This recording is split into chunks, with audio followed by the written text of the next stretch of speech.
Imagine this. You're sitting at your desk during an ordinary workday, and an email pops up from HR. It's friendly, almost reassuring. Don't forget to maximize your 401k contributions this year.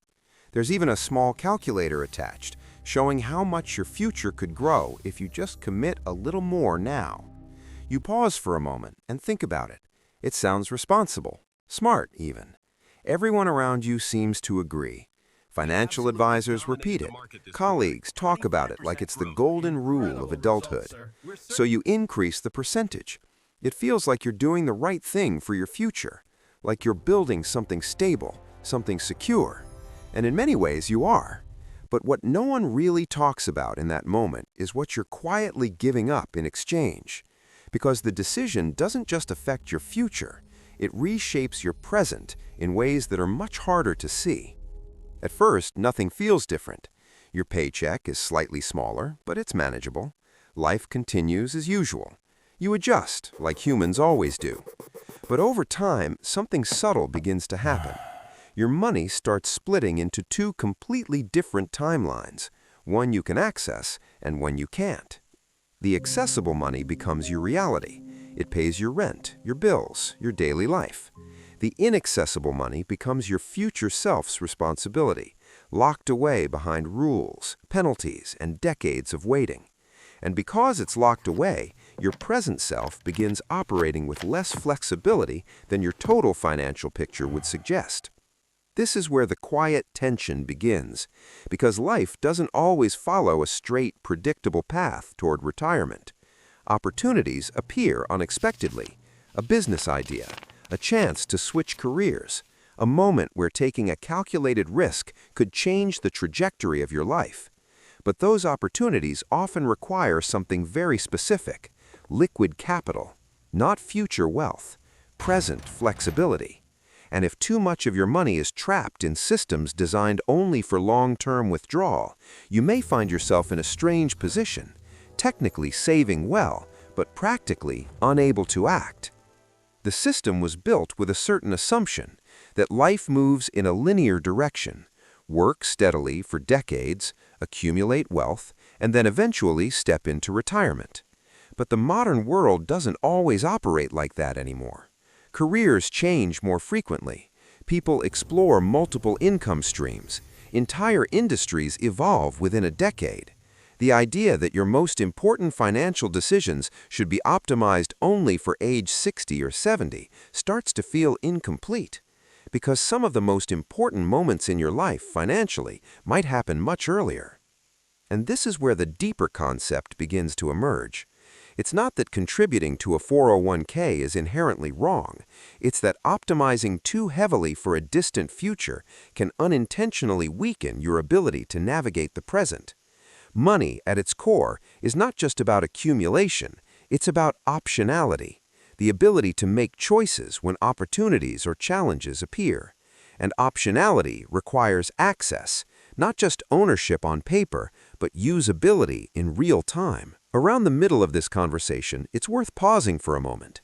If you're watching this and these ideas are starting to shift how you think about saving, you're on Prime Gorilla, where we break down the deeper psychology of money and the hidden structures shaping modern financial life. If this perspective is helping you see things differently, take a moment to like the video, share it with someone who's been told to blindly max out every retirement account, and subscribe so you don't miss the next conversation.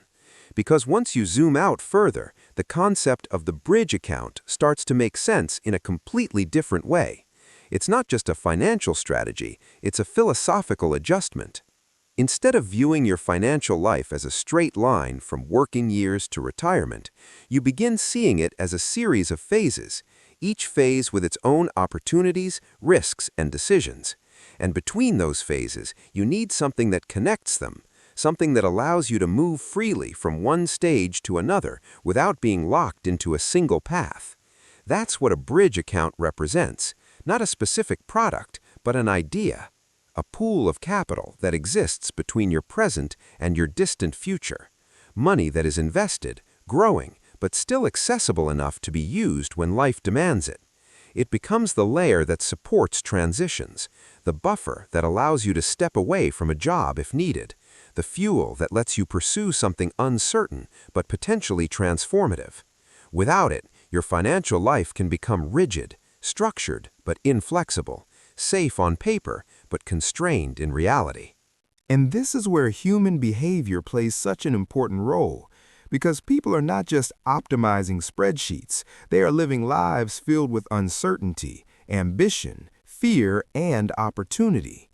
When too much of your financial system is locked away, your decisions start to reflect that constraint.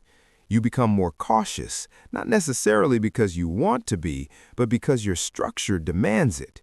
You stay in situations longer than you should. You avoid risks that could be meaningful. You prioritize stability, even when growth is possible, not because it's the best choice, but because it's the only choice your system allows.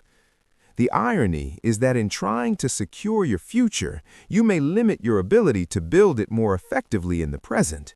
Because many forms of wealth are not created by simply waiting, they are created by acting, by recognizing opportunities early, by having the flexibility to move when timing matters.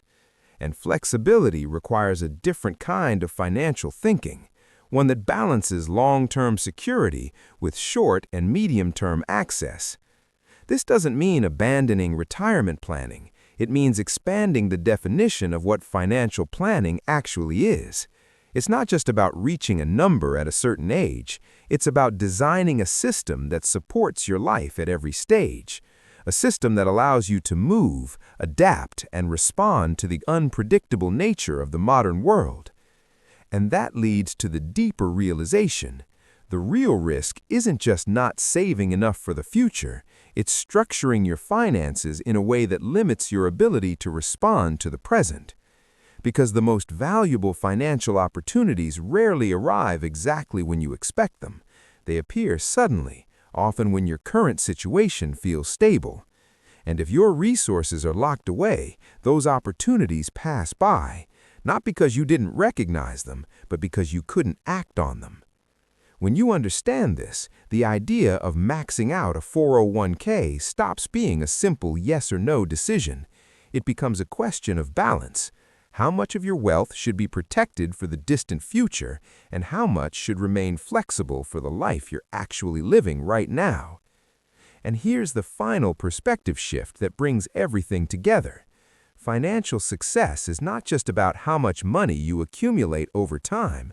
It's about how much control you have over your decisions at every stage of your life.